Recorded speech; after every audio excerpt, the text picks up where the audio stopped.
મેં તમને જે કહ્યું હતું ને, હા, તો ચાલો હું તમને સારામાં સારી સુંદરી બતાવું. પણ આ તો ક્યાં સુંદરી નથી.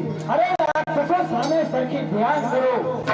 અરે નહીં નરેશ, અહીંયા કોઈ સુંદરી નથી. અરે સામા પર્વત માટે સરખી ધ્યાન કરો. ત્યાં એક સુંદરી તપ કરે છે.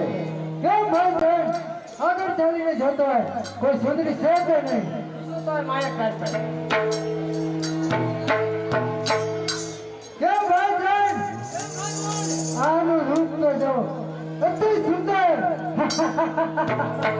આપણા રાજમાં છો ને. હા પટરાણી હમણાં રહ્યો. કઈ સુંદરી?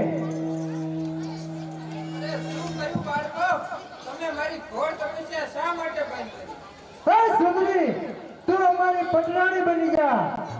અરે શું કહ્યું બાળકો, તમારી પટરાણી બનવાને તૈયાર નથી.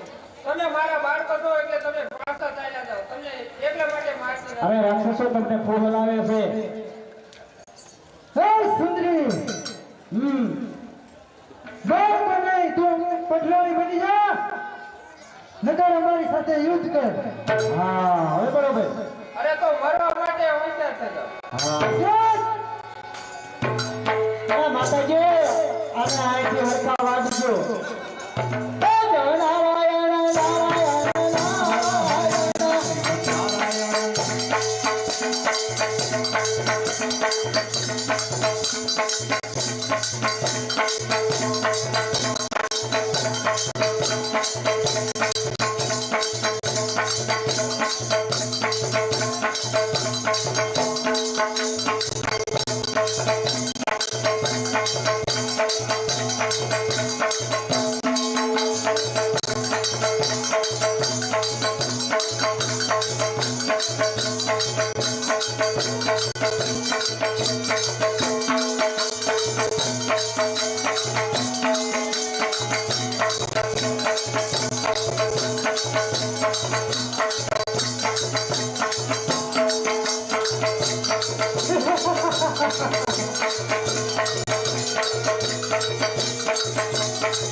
અરે દેવી તમે અત્યારે ક્રોધમાં છો અને ક્રોધમાં હોવાથી આ પૃથ્વી તમારું ભાર ન ઝીલી શકે. માટે મારે આનું શું કર્યું? જાઓ હવે પાટાની ધરતી પર જાઓ, ત્યાં ચપટી ધૂળ લઈ ધૂળ કરો અને પર્વતમાં બેસણા કરો. તમારું નામ માં ચામુંડા પડશે. દુખિયા આવશે તો દુખિયાના દુઃખ મટાડજો અને બધાને સુખ કરજો. બહુ સારું. જે મારા પાડે દુખી આવે એના દુઃખ હું દૂર કરીશ. આજે હું ચોટીલા ઉપર સજી ડુંગરો બનાવું અને અહીંયા કામ કરવા બેસી. બોલો આદ્ય શક્તિ મહા